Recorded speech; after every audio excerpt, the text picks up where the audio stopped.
And what's up, you guys? It's your boy SF Barry Sports Talk, and today we have a special video. I have a guest with me, a very good friend of mine from LA. He is a big Angels fan and a Giants supporter, and his name is Ben, aka SF Angelino. Here he is, you guys. Hey, what's up, guys? It's Ben, a.k.a. Pangels, a.k.a. SF Angelino. Thank you for having me, Travis. What's up? What is going on, man? I am so excited to be here. We are going to be talking about players to watch in 2020. Of course, some of your most exciting players on the Angels. And of course, we are going to be talking Giants and all things looking forward to this year. So, the first player we are going to be discussing, we are talking about Hunter Pence, who had an absolute bounce back season last year. He hit 297 and he had 18 home runs with 59 RBIs. But what was most impressive about that is that he completely revamped his entire swing prior to that 2019 season. After the 2018 season, a lot of people thought he had played his last year with the Giants, and they thought that his best days were beyond him. But he went to winter ball and revamped his swing, and he just put on a show. So, Ben, I'm asking you, what are you anticipating from Hunter Pence? Do it for the scooter in 2020. Hunter Pence is actually an amazing character. So, while I am an Angels fan, like you said, I'm a huge Giants supporter. I love the Giants.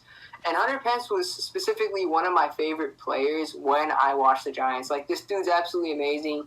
Like, he has that whole back condition, but his swing's pretty good.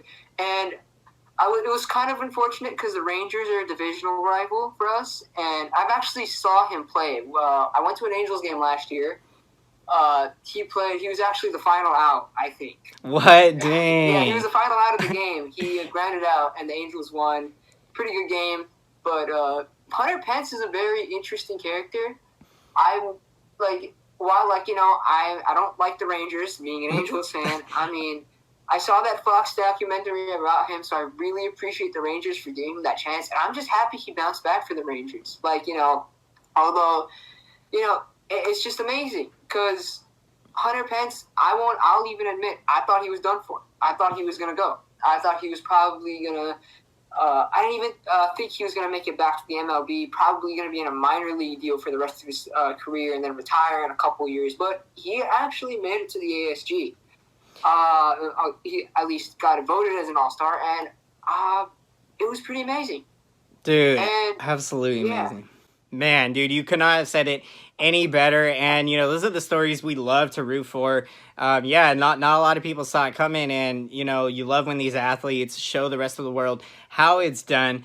And so now we are going to get into another very exciting player, Mauricio Dubon. Oh, my goodness. What an amazing talent. The Giants acquired him at the July 31st trade deadline from the Milwaukee Brewers. And the Giants were able to get him because they dealt Drew Pomeranz, who at that time was dealing in the bullpen for the Giants. He was throwing 95 miles an hour, and the Brewers were looking for a shutdown reliever.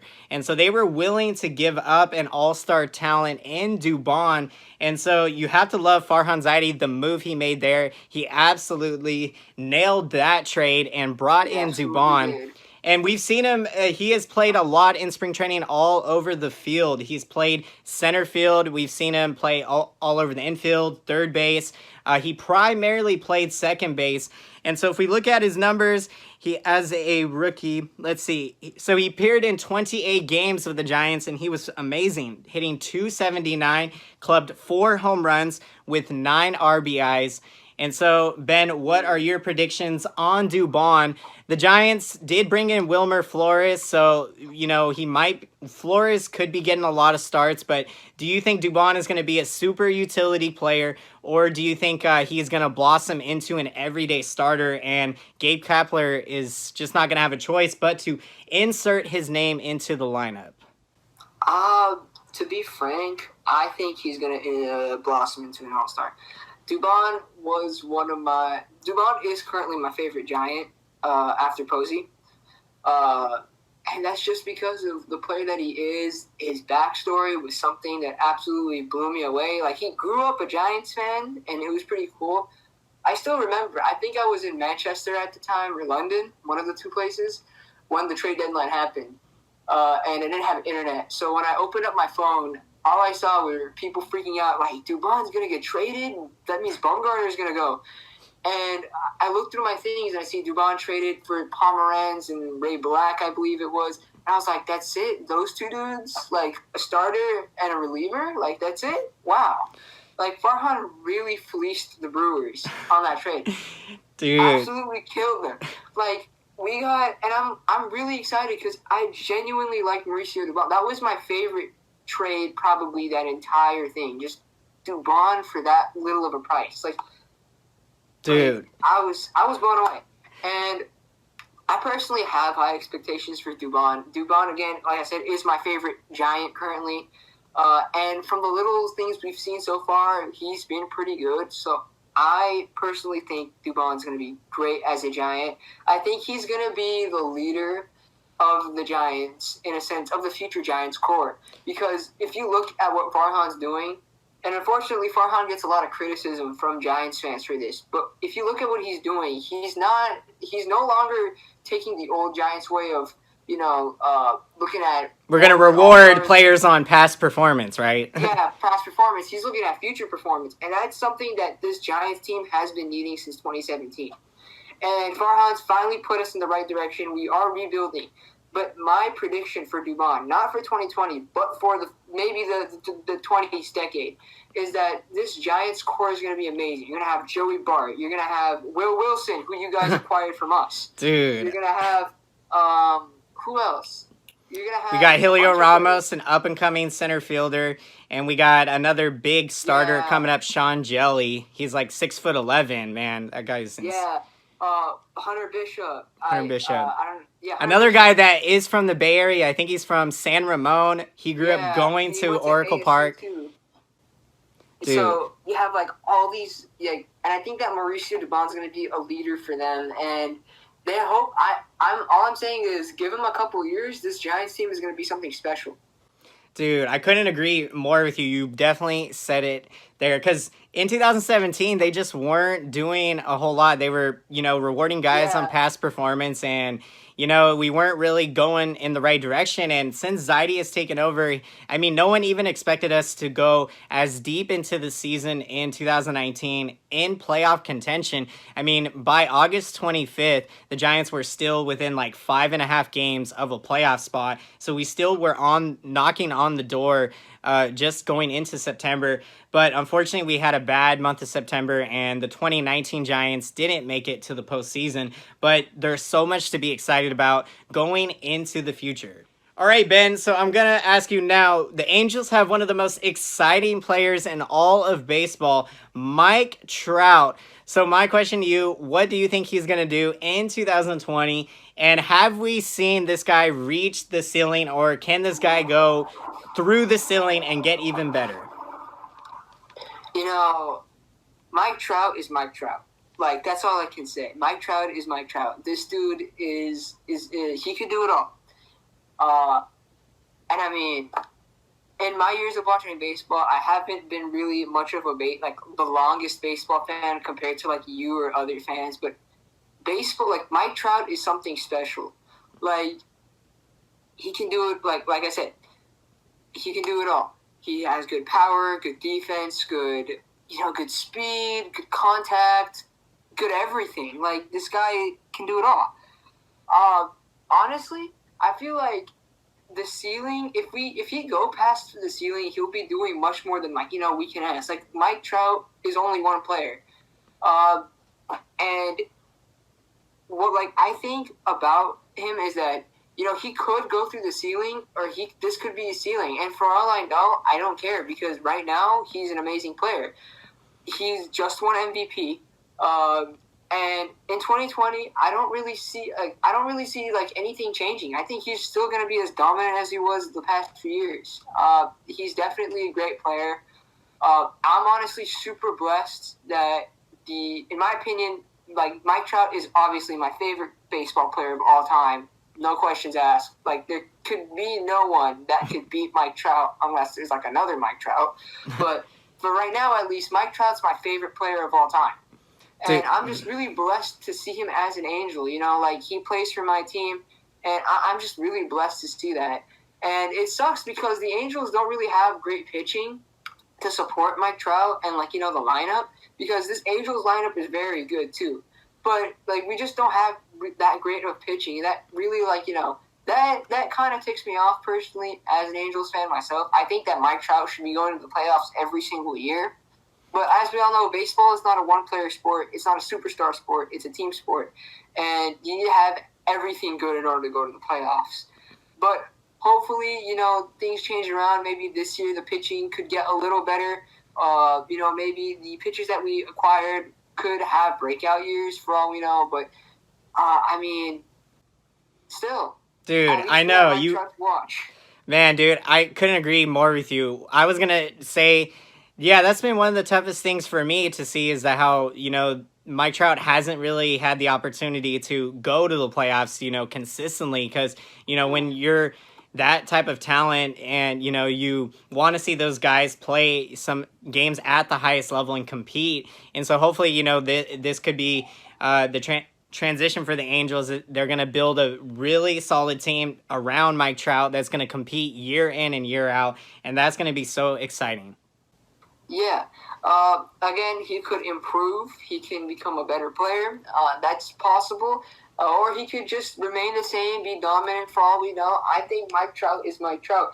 And one thing that me and my friends personally, my Angel fan friends, one thing that we kind of worried about was when he signed that mega contract, he was going to just, like, lay it down. He's going to say, oh, that's it. I don't care about baseball. I got my money. You know, MLB contracts are guaranteed. He'll be fine. But no, he won MVP that year. And, I mean, it's like, I'm just out of words when I have to think about Mike Trout. Like, this dude's, like, absolutely amazing. And this dude's a great dude.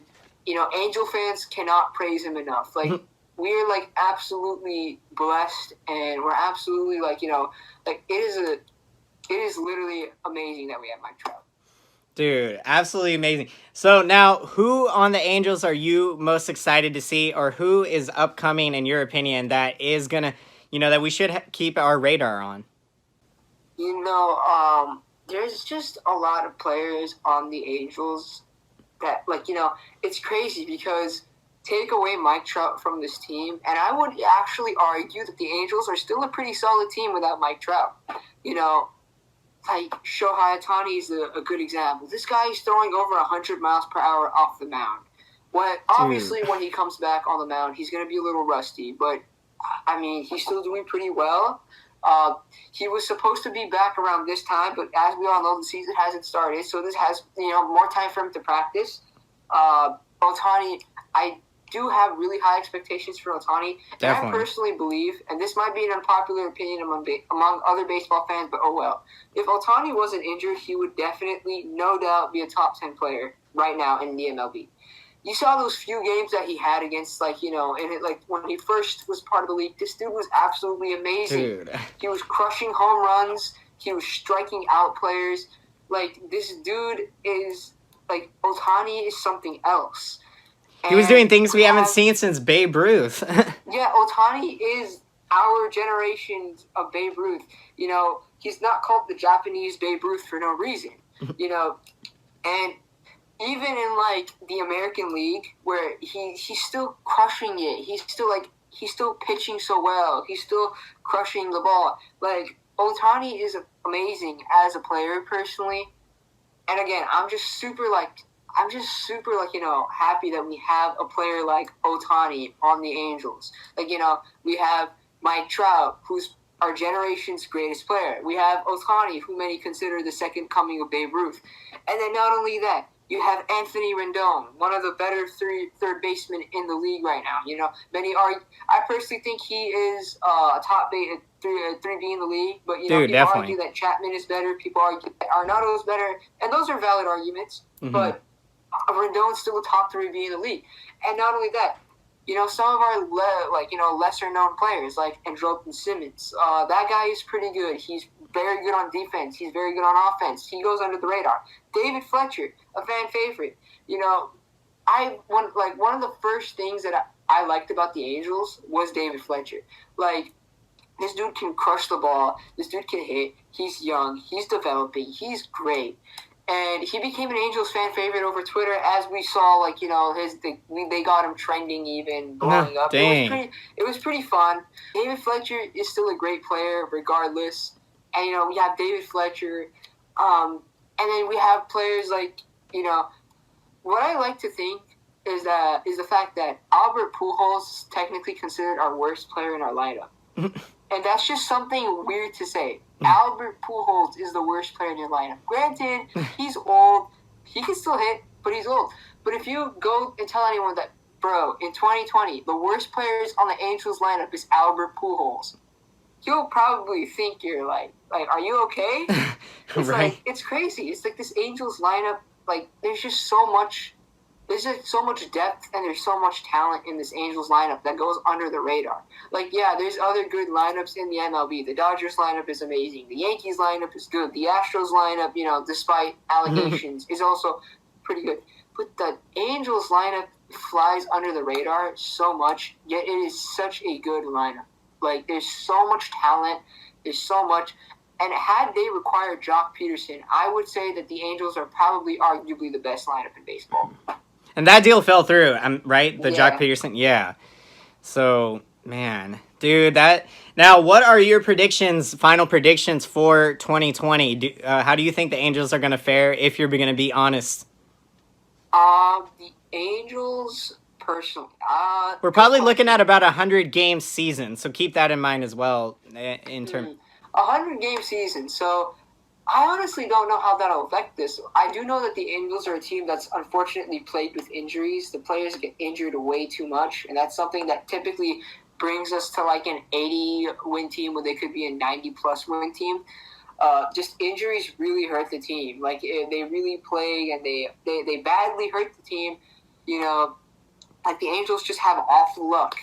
But I mean, with you know, I think personally, I can confirm. I know for a fact that the Angels are better than the Rangers and the Mariners in our division. So I think that third probably would be our floor. Third place would probably be our floor. Although the Rangers have definitely improved, but I just still think that the Angels are better.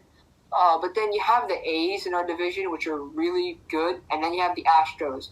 Now, I'm sensing that the Angels probably might not win the division. I think that it's a good prediction if they make it to second place, because even though, like, you know, like, the Astros have been exposed, and if they had been cheating, they'll definitely get a lot weaker. Although I doubt it, they still have a lot of power on that lineup. Although, I think they're going to tell off the Astros this year because the pressure and just the allegations. Not to mention, they're going to have a lot of they're probably going to get a lot of runs based on pitchers keep hitting them.